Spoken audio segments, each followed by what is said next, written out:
Friends ನಮಸ್ಕಾರ. ಈ ವಿಡಿಯೋದಲ್ಲಿ ಒಂದು ಇಂಪಾರ್ಟೆಂಟ್ ವಿಷಯ ತಿಳ್ಕೊಳ್ಳೋಣ. ಇವನೇನಪ್ಪ ಕಾರ್ ಕೀ ತೋರಿಸ್ತಾ ಇದ್ದೇನೆ ಅಂತ ಅನ್ಕೋತಿದ್ದೀರಾ? ಹೌದು, ಇಷ್ಟು ಇಂಪಾರ್ಟೆಂಟು. ಕಾರ್ ಕೀ ಇರ್ಬೋದು, ಬೈಕ್ ಕೀ ಇರ್ಬೋದು, ಯಾವುದೇ ಹೊಸ ಗಾಡಿಗಳು ತಗೊಂಡಿರ್ತೀರ ಅಂದ್ಕೊಳ್ಳಿ. ಅದರಲ್ಲಿ ಈಗ ನೀವು ನೋಡ್ಬೋದು, ಒಂದು ಸಣ್ಣ ಮೆಟಲ್ ಪೀಸ್ ಇರುತ್ತೆ, ಇದು ಈ ಥರ ಚಿಕ್ಕದು. ಓಕೆ, ಸುಮಾರು ಜನ ಅದೇನು ಅಂತಲೇ ಗೊತ್ತಿರಲ್ಲ, ನಮಗೆ ಇನ್ಕ್ಲೂಡಿಂಗ್ ಮೀ ಸಹ ಗೊತ್ತಿರಲಿಲ್ಲ.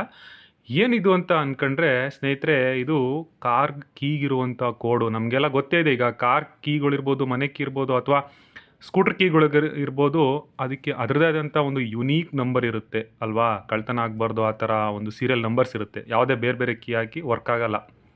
ಅದಕ್ಕೆ ಈ ಕಂಪ್ನಿಯವರು ಅಥವಾ ಲಾಕ್ ಮಾಡಬೇಕಾದ್ರೆ ಏನು ಮಾಡ್ತಾರೆ, ಒಂದು ಕೀ ಮಾಡಿರ್ತಾರೆ. ಆ ಕೀ ಸೀರಿಯಲ್ ಕೋಡ್ ಇರುತ್ತೆ.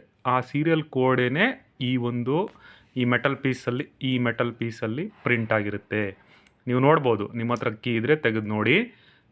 ಬೈಕು, ಕಾರು, ಮತ್ತೊಂದು ಯಾವುದೇ ವೆಹಿಕಲ್ ಇರ್ಬೋದು. ಹಾಗಾಗಿ ಇದನ್ನು ಸೇವ್ ಮಾಡಿ ಇಟ್ಕೊಳ್ಳಿ ನೀವು. ಅಟ್ಲೀಸ್ಟು ಈ ಒಂದು ಪೀಸನ್ನು ದಯವಿಟ್ಟು ಎಲ್ಲರೂ ಭದ್ರವಾಗಿ ಇಟ್ಕೊಳ್ಳಿ.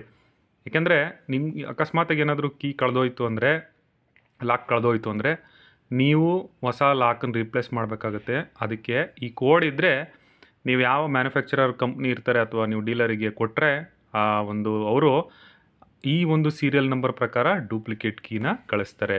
ಸೊ ಈ ವಿಷಯನ ಸೇವ್ ಮಾಡಿ ಇಟ್ಕೊಳ್ಳಿ. ಹಾಗೂ ಆದಷ್ಟು ಎಲ್ಲರಿಗೂ ಶೇರ್ ಮಾಡಿ. ಬೈಕು, ಕಾರು, ಕೀ, ಟ್ರ್ಯಾಕ್ಟ್ರು ಯಾವುದಾದ್ರೂ ಸರಿ, ನಿಮ್ಮ ವೆಹಿಕಲ್ ಜೊತೆ ಬಂದಿರುತ್ತೆ. ಆ ಒಂದು ನಂಬರ್ ಸಹ ಇದ್ದೇ ಇರುತ್ತೆ.